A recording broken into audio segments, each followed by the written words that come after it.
Cabinet मंत्री राव नरबीर सिंह की CM Nayab Saini से अहरीवाल का सीएम बनाने की डिमांड। बोले कई लोग सीएम बनने की इच्छा लेकर मर गए, हमें भी पार्टी सीएम नहीं बनाएगी। सीएम साहब इच्छा पूरी करो। नाराज नेताओं को मनाने की कवायद में जुटी कांग्रेस। झज्जर में कुलदीप वत्स से मिले भूपेंद्र सिंह हुड्डा। घर पर पहुंचकर वत्स के साथ पी गई चाय। कांग्रेस में सब कुछ ठीक दिखाने की कोशिश। गुरुग्राम को मुख्यमंत्री नायब सैनी ने दी बड़ी सौगात। बादशाहपुर से 2709 लाभार्थियों को सौंपी गई घर की चाबी। बोले बादशाहपुर विकास यात्रा का मजबूत स्तंभ बनकर उभरा।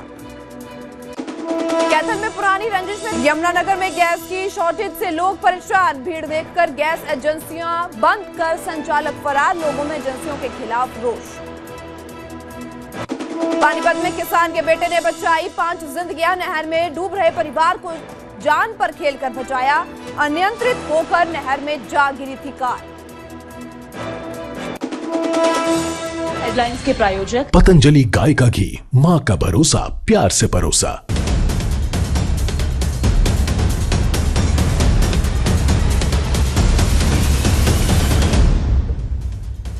नमस्कार, न्यूज़ 18 पंजाब हरियाणा देख रहे तमाम दर्शकों का मैं नामिका हरियाणा प्राइम में बहुत बहुत स्वागत करती हूं। बुलेटिन का आगाज करते हैं बड़ी खबर के साथ, जहां पे एक और मुख्यमंत्री आज गुरुग्राम दौरे पर रहे। भाषण के दौरान इसी मौके पर कैबिनेट मंत्री राव नरबीर सिंह का बड़ा बयान सामने आता है। राव नरबीर सिंह ने अहरीवाल के सीएम की मांग रखी है। सीएम के सामने ही उनकी ओर से ये सीएम की डिमांड, अहरीवाल सीएम की डिमांड रखी गई है। बहुत लोग चाहते हैं कि सीएम अहरीवाल का हो, राव नरबीर की ओर से कहा गया है। और इसी के साथ कई लोग सीएम बनने की इच्छा लेकर मर गए हैं। हम तो सीएम बन नहीं पाए, ना पार्टी बनाएगी। सीएम साहब अहरीवाल के लोगों की इच्छा पूरी करो, ये राव नरबीर कैबिनेट मंत्री कहते हुए नजर आए। हालांकि इसी स्टेज से जो कि है मुख्यमंत्री की ओर से भी जवाब दिया गया है। मुख्यमंत्री नायब सैनी भी जवाब देते हुए नजर आए हैं कि बताना चाहेंगे कि वो भारतीय जनता पार्टी जिस कदर अपना नुमाइंदा चुनती है, वो एक क्षेत्र का नहीं, पूरे सूबे का, पूरे राज्य का जो कि है मुख्यमंत्री चुना जाता है। और ऐसे में उनके बोल सामने आए हैं तो मुख्यमंत्री की ओर से भी जवाब दिया गया है। राव नरबीर सिंह की ओर से जो ये बड़ी डिमांड रखेगी, उसके बाद जवाब भी देखने को मिला है। पर इस वक्त की ये अहम बड़ी खबर सामने है कि जिस कदर राव नरबीर सिंह की ओर से अहरीवाल के सीएम की डिमांड रखी गई है, सीएम के सामने ही अहरीवाल सीएम की डिमांड रखते हुए नजर आए। और कहा गया कि बहुत लोग चाहते हैं कि सीएम अहरीवाल का हो, कई लोग सीएम बनने की इच्छा लेकर मर गए हैं। मांग तो हम मांगते रहेंगे, मांग आप देते रहो। आप ना आते जब भी हम मांग पूरी करवा लेते, आप चंडीगढ़ बैठे। हमारे इस अहीरवाल की एक इच्छा है, मांग नहीं है, इच्छा है, वो पूरी करो। इच्छा ये है कि जब तक मैं पैदा हुआ और 10 साल का हुआ, तब तक अहीरवाल के लोग यूं कहे कि अहीरवाल का मुख्यमंत्री होना चाहिए। हमने खूब प्रयत्न किए, बहुत से लोग तो मांग करते करते, कोशिश करते करते दुनिया छोड़ के चले गए और कुछ जाने को तैयार हैं। भाई डिलिमिटेशन होगा,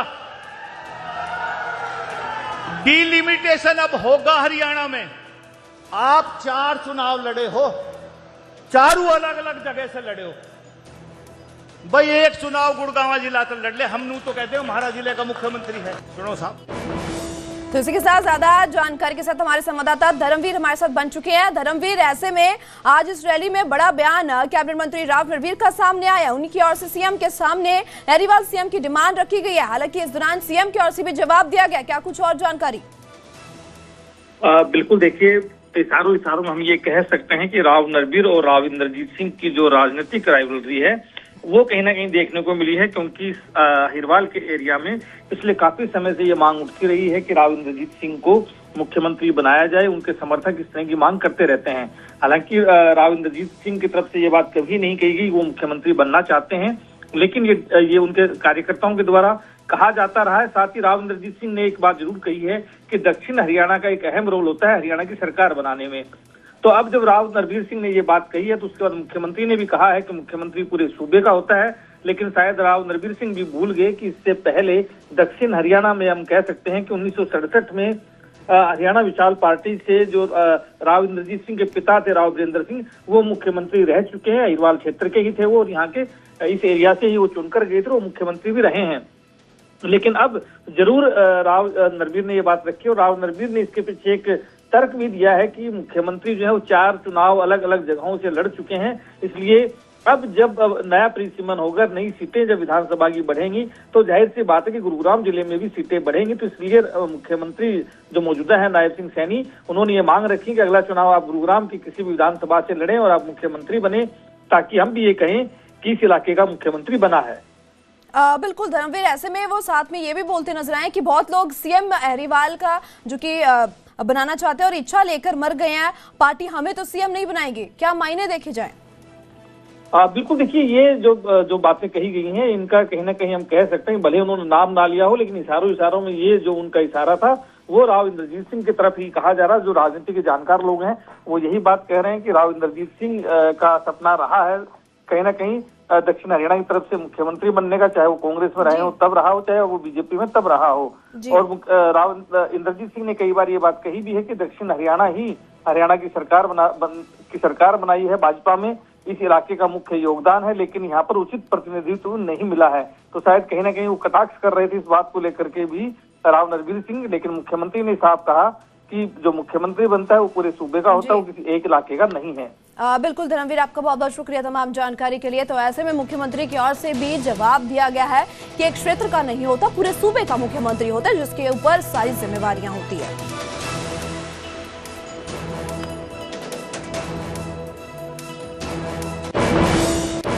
आगे बढ़ते हुए बात करते हैं, गुरुग्राम को मुख्यमंत्री नायब सैनी की ओर से बड़ी सौगातें दी गई है। बादशाहपुर से हजारों लाभार्थियों को घर की चाबी सौंपी गई है।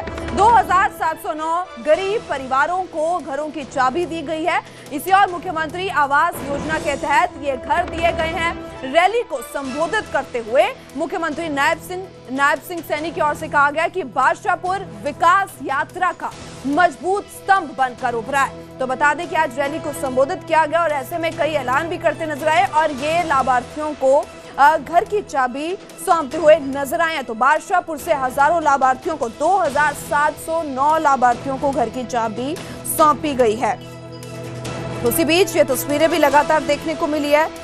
तो आज रैली को संबोधन करते दौरान गुरुग्राम दौरे पर रहे मुख्यमंत्री की ये तस्वीरें, जहां पे विकास के तहत ये ऐलान योजनाओं से संबंधित ये सौगात देते हुए नजर आया मुख्यमंत्री नायब सैनी।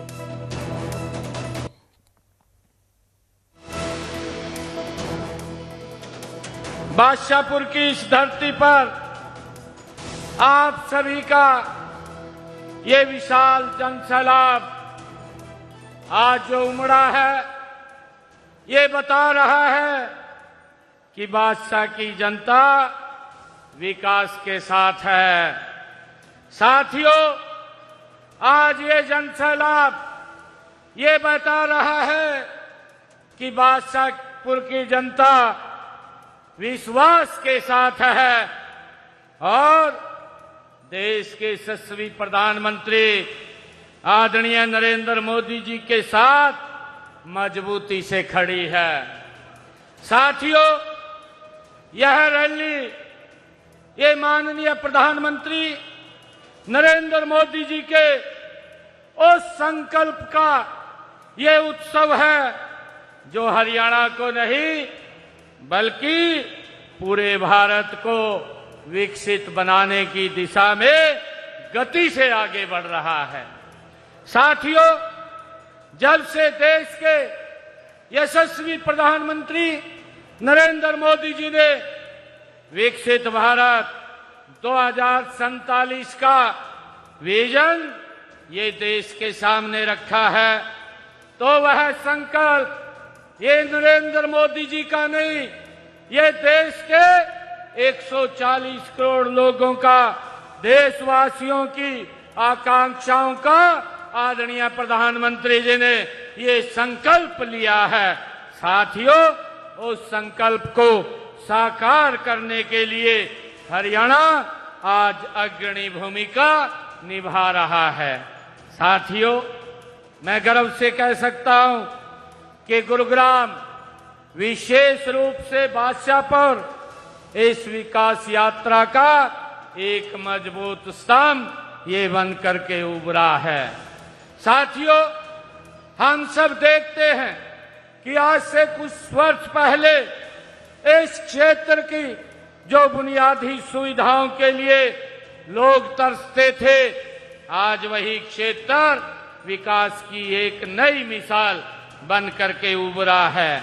साथियों, इस क्षेत्र का जीवंत उदाहरण है, यह इस बात का भी प्रमाण है कि हमने केवल वायदे नहीं, हमने उन्हें जमीन पर उतारने का काम, ये हमारी नॉन स्टॉप नरेंद्र मोदी जी के नेतृत्व में ये सरकार काम कर रही है। आगे बढ़ते और बात करते हैं कांग्रेस विधायक कुलदीप वत्स से मिले हैं भूपेंद्र हुड्डा। सुचज्जर में कुलदीप वत्स के घर पे पहुंचकर ये मुलाकात की गई है। नेता प्रतिपक्ष भूपेंद्र सिंह हुड्डा की ओर से मुलाकात की गई है। दोनों नेताओं ने एक साथ बैठकर चाय पी है।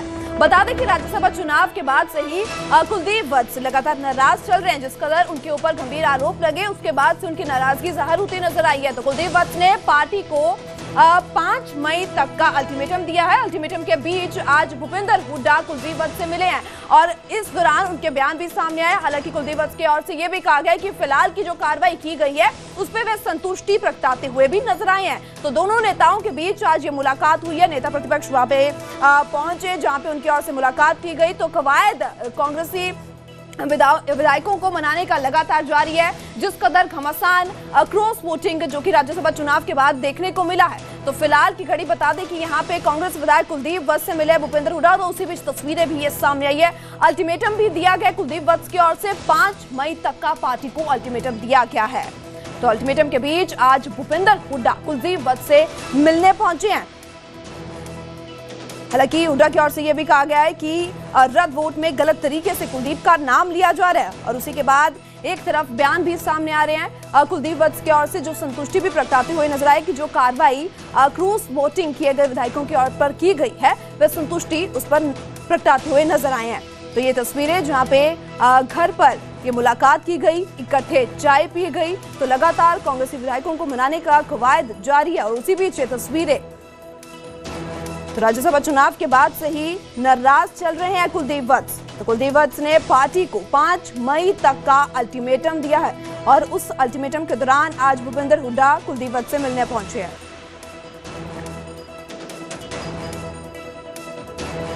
तो शादी में मैं नहीं जा सकता था, सगाई पे तो आया था। हम बच्चों को आशीर्वाद देना था हमारा काम, फर्ज बनता है। राज्यसभा चुनाव में जो आपने देखा पूरा, क्योंकि सारी वोटें आपने देखी थी, बहुत सारे बातें सामने आ रही है, ओवरऑल सच्चाई क्या थी सर? सच्चाई आई हुई है, 5 आदमी को नोटिस दे रखा है पार्टी ने। और ये 4 वोटें जो रद्द हुई सर, वो तो जबरदस्ती रद्द करी उन्होंने। बीजेपी की भी वोट रद्द हुई इसमें, एक हुई होगी ना, 3 हमारी करी, 4 हमारी करी। तो क्या अगला स्टेप क्या रहेगा सर? पार्टी फैसला। रुक करते अगली बड़ी खबर का, जहां नशा तस्करों पर पंजाब पुलिस की बड़ी कार्रवाई देखने को मिली है। पुलिस ने जब्त की है 170 करोड़ से ज्यादा की हेरोइन।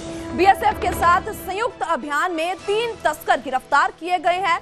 आरोपियों से 24.5 किलोग्राम हेरोइन बरामद की गई है और पाकिस्तान से जुड़े इन तस्करों के तार सामने आए हैं।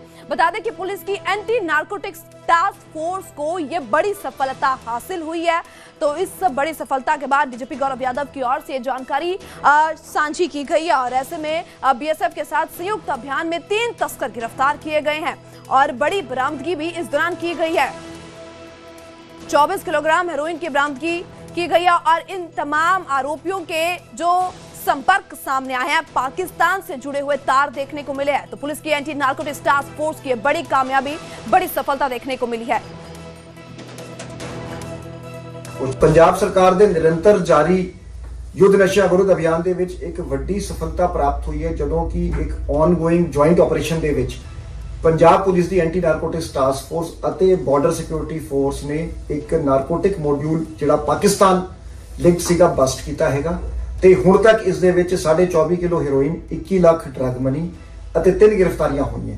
ਜਿਹੜੇ ਗ੍ਰਿਫਤਾਰ ਵਿਅਕਤੀਆਂ ਦਾ ਨਾਮ ਜਗਜੀਤ ਸਿੰਘ ਏਲੀਆਸ ਰਾਣਾ, ਆਰਓ ਪਿੰਡ ਨੂਰਵਾਲ, मनप्रीत सिंह एलियास प्रीत, आरो पिंड औलख खुर्द ते रोशन सिंह पिंड धूपसारी है, तीनों अमृतसर जिले के पिंड हैगे ते एक ड्रोन भी रिकवर होया हैगा।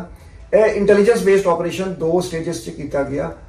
बीएसएफ ते पंजाब पुलिस ने ज्वाइंटली इंटैलीजेंस बेस्ड ऑपरेशन करके ड्रोन ਜਿਹੜਾ ਨੈਬ ਕੀਤਾ ਤੇ 12 kg ਹੈਰੋਇਨ ਰਿਕਵਰ ਕੀਤੀ ਸੀਗੀ ਕੁਝ ਦਿਨ ਪਹਿਲੇ।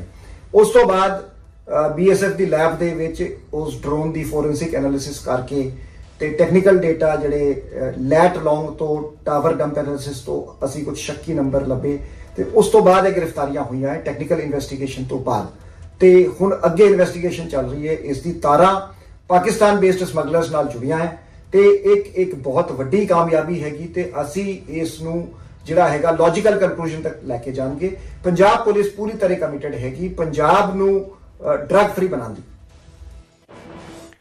रुक करते अगली खबर का। पानीपत में किसान के बेटे की ओर से 5 जिंदगियां बचाई गई है। नहर में डूब रहे परिवार को जान पर खेलकर इस नौजवान की ओर से बचाया गया। अनियंत्रित होकर नहर में ये कार जा गिरी थी। कार में सवार पति पत्नी और 3 बच्चे नहर में डूब गए तो युवक ने जान पर खेलकर इन सभी की जान बचाई है। पानीपत से ये मामला, तस्वीरें देखने को मिल रही है। किसान के बेटे की ओर से ये अपनी जान पर खेलकर इन तमाम जिंदगियों को बचाया गया है। तो युवक की ओर से ये कदम उठाया गया है तो तस्वीरें देखने को मिली है।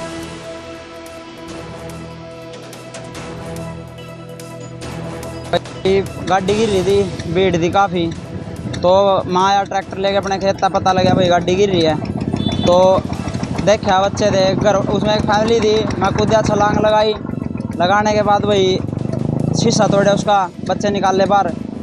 बच्चे लेडीज़ बाहर निकाल के तो उनको बाहर निकाले, घर ले गए, चाय पानी पिलाई, भाई उनको दवाई दिलवाई, उनके कपड़े वगैरह चेंज कराए। कितने बच्चे थे? कितने भाई उसमें एक लेडीज़ थी, 3 बच्चे थे। कैसे गिरी पता चला? भाई कंट्रोल में नहीं रही थी उसके, तो यहाँ से ही उतर गई वो नीचे पानी में, वो सौंदा पर। आगे बढ़ते हुए बात करते हैं यमुनानगर में गैस एजेंसियां बंद कर संचालक फरार हो गए हैं। बढ़ती भीड़ देखकर एजेंसियों के मालिकों ने एजेंसी ही बंद कर दी है। शटर बंद करके मौके से फरार हो रहे हैं संचालक। तो अमादलपुर रोड पर स्थित एजेंसी के बाहर लोगों का हंगामा भी देखने को मिल रहा है। जिस कदर सिलेंडर को लेकर काफी दिनों से पैनिक का माहौल देखा जा रहा है और उसी बीच इस पूरी समस्या को सुलझाने की बजाय संचालक ही मौके से फरार हो गए हैं। तो सिलेंडर ना मिलने से लोगों में रोष भी पाया जा रहा है और तस्वीरें आप देख पा रहे हो जहां लंबी कतारों में लोग खड़े हुए नजर आ रहे हैं, उनका हंगामा नजर आ रहा है, रोष नजर आ रहा है। तो अमादलपुर रोड पर स्थित ये गैस एजेंसी के बाहर की तस्वीर जहां पे लोगों में रोष पाया जा रहा है। तो मिडिल ईस्ट में जिस कदर का संकट देखने को मिला उसके बाद ये तस्वीरें सामने आई है। और बात करते हैं ज्यादा जानकारी के साथ हमारे संवाददाता परवेज खान हमारे साथ जुड़ चुके हैं। परवेज, समस्या को हल करने की बजाय संचालक ही मौके से फरार हो गया, क्या कुछ जानकारी, लोगों का क्या कुछ कहना है? बिल्कुल, जैसे ही मिडिल ईस्ट में युद्ध लगातार जारी है उसका असर जो है आम लोगों पर भी पड़ रहा है। आज से नहीं बल्कि बीते 8 से 10 दिन में लगातार इसका असर पड़ रहा है। उसका परिणाम जो हो रहा है उससे घरेलू जो सिलेंडर थी उसके लिए मारामारी जो है बीते 8 से 10 दिन में लगातार जारी है। लोग सुबह से जो है गैस सिलेंडर के लिए लाइनों में लग जाते हैं और उसके लिए जो है जो पर्याप्त जो गैस है वो एजेंसी में आती है, लेकिन उसको डिस्ट्रीब्यूट करने के लिए जो है गैस संचालकों के भी पसीने छूट रहे हैं।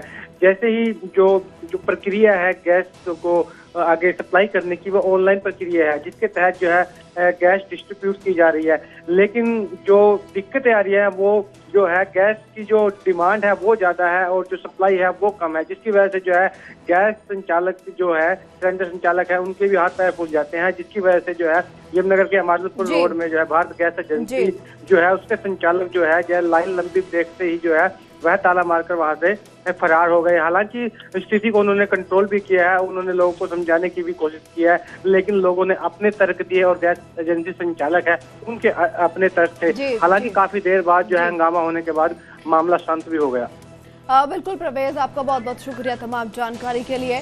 तो ऐसे में तस्वीरें भी लगातार सामने आ रही है मिडिल ईस्ट में जिस कदर वार लगातार जारी है और उसका पूरा प्रभाव यहाँ पे भी पड़ता नजर आ रहा है, भारत में भी पड़ता नजर आ रहा है। हरियाणा से ये तस्वीर है जहाँ पे देखा जा सकता है कि गैस की सप्लाई कम है पर डिमांड बढ़ने के चक्कर में गैस एजेंसियों के संचालक ही फरार हो गए हैं। हालांकि उनके तर्क और लोगों के तर्क अलग हैं।